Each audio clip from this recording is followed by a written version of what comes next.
Assalamualaikum warahmatullahi wabarakatuh. Kembali lagi bersama saya dengan Baringin Al-Arif Dambe. Pada video kali ini kita akan membahas tentang virus yang namanya HIV/AIDS. Kalau saya mengatakan HIV/AIDS, mungkin yang terbesit dalam pikiran Anda adalah bahwa ini salah satu penyakit yang sangat berbahaya sekali. Sebelum adanya COVID-19, mungkin ini salah satu penyakit yang paling berbahaya dan paling dijauhi oleh umat manusia. Kenapa? Karena memang ini sangat berbahaya sekali. Apa sih yang dimaksud dengan HIV/AIDS? HIV itu sendiri adalah salah satu penyakit yang dia itu ketika masuk ke dalam tubuh kita yang menyebabkan sistem kekebalan tubuh kita itu menurun. Jadi sebenarnya dia itu hanya menurunkan sistem kekebalan tubuh kita. Ya, kekuatan-kekuatan yang ada di dalam tubuh kita itu tanggal semuanya disebabkan oleh HIV. Nah, ketika HIV ini nggak diobati, ketika sistem kekebalan tubuh kita ini nggak diobati, nggak dikasih obat, nanti berujung kepada AIDS. Nah, kalau sudah sampai pada AIDS, maka obatnya itu tidak ada, nggak bisa diobati. Artinya ya sampai mati dia akan mengalami penyakit HIV/AIDS. Dari mana sih asal muasal daripada penyakit ini? Sebenarnya ini pertama kali terjadi pada hewan, bukan pada manusia. Yaitu di Afrika, Kongo, Republik Kongo, tahun 1920-an. Itu orang-orang pada waktu itu berburu.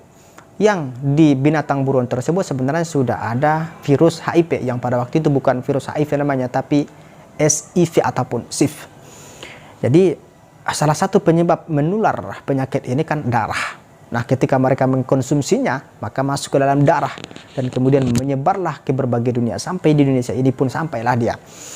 Nah, pertama kali menyebar itu ke beberapa benua pada tahun 1970-an. Maka 1980-an diadakanlah penelitian oleh orang orang Amerika. Kemudian setelah diteliti, dapatlah kesimpulan bahwa salah satu penyebab menularnya penyakit HIV/AIDS itu adalah yang pertama dari darah, ya seperti tadi kita memakan darahnya, memakan dagingnya.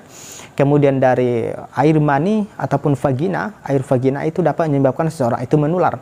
Kemudian dari air susu, air ASI seorang ibu. Nah, bagaimana kalau seandainya kita itu air liur seseorang itu bercampur, maka itu tidak menyebabkan seseorang itu menyebabkan HIV. Kalau misalkan ini berciuman satu lawan jenis, maka otomatis itu kan saling tukar air liur, begitulah.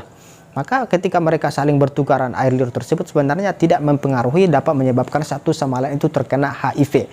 Walaupun misalkan seorang perempuan tersebut ataupun seorang laki-laki tersebut terkena HIV/AIDS, jadi itu tidak tertularkan.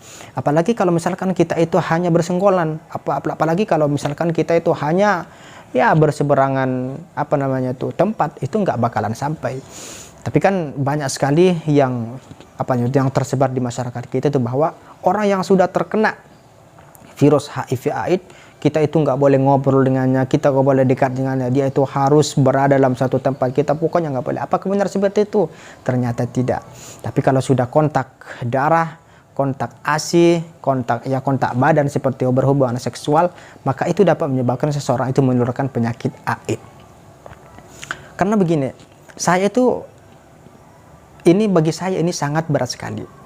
Bagi saya ini sangat salah sekali, sangat salah dipahami oleh masyarakat kita. Kenapa? Karena seseorang yang berpenyakit itu kan harusnya kita jenguk. Kita itu harusnya memberikan kegembiraan padanya. Kalau kita kan enggak, ketika ada seorang yang sudah terkena penyakit, kemudian kita bully dia, kamu penyakit ini. Jadinya apa? Jadi sebelum dia pun berpenyakit, sebelum dia merasakan penyakit yang dialaminya, dia sudah merasakan penyakit yang lebih lagi, yaitu tentang perasaan. Kita kan sama-sama manusia. Misalkan kita itu dibully, kan rasanya itu sangat luar biasa, rasa sakitnya itu sangat luar biasa. Jadi sebenarnya kegembiraan itu juga salah satu obat. Maka salah satu cara untuk menggembirakan orang yang sakit itu ya dengan cara menjenguknya. Kemudian kita sampaikan kepadanya bahwa kamu itu akan sembuh. Walaupun kita tahu bahwa dia itu akan meninggal, misalkan nih kalau kita tahu. Walaupun kita tahu apa yang dialaminya itu nggak ada banyak, kita harus tetap mengatakan, kamu sembuh kok, kamu akan sembuh. Kenapa? Karena kalau kita katakan itu nggak sembuh, itu akan membuat dia itu berat. Itu akan membuat dia itu semakin cepat nanti meninggalannya kalau kita katakan itu nggak sembuh. Dan menurut saya juga ini, obat-obat yang ada sekarang itu nggak menjamin penyakit itu akan sembuh. Misalkan nih demam, saya pergi ke apotek. Kemudian yang dikasih obatnya apa? Paling Bodrek, kemudian Paramek, kemudian apalagi obat-obat yang semacam itu. Dan kita lihat di tulisannya itu bukan menyembuhkan, bukan mengobati, tapi dia itu hanya menurunkan demam, menurunkan pilek. Itu yang terjadi. Artinya apa? Artinya apa yang dialami oleh seseorang tersebut, kita boleh mengatakan kamu akan sembuh kok. Jadi begitu dia tipsnya. Mungkin bermanfaat. Sekian dari saya. Kalau ada kesalahan silakan untuk dikoreksi dan diberikan komentar di bawah ini. Terima kasih sudah menonton. Assalamualaikum warahmatullahi wabarakatuh.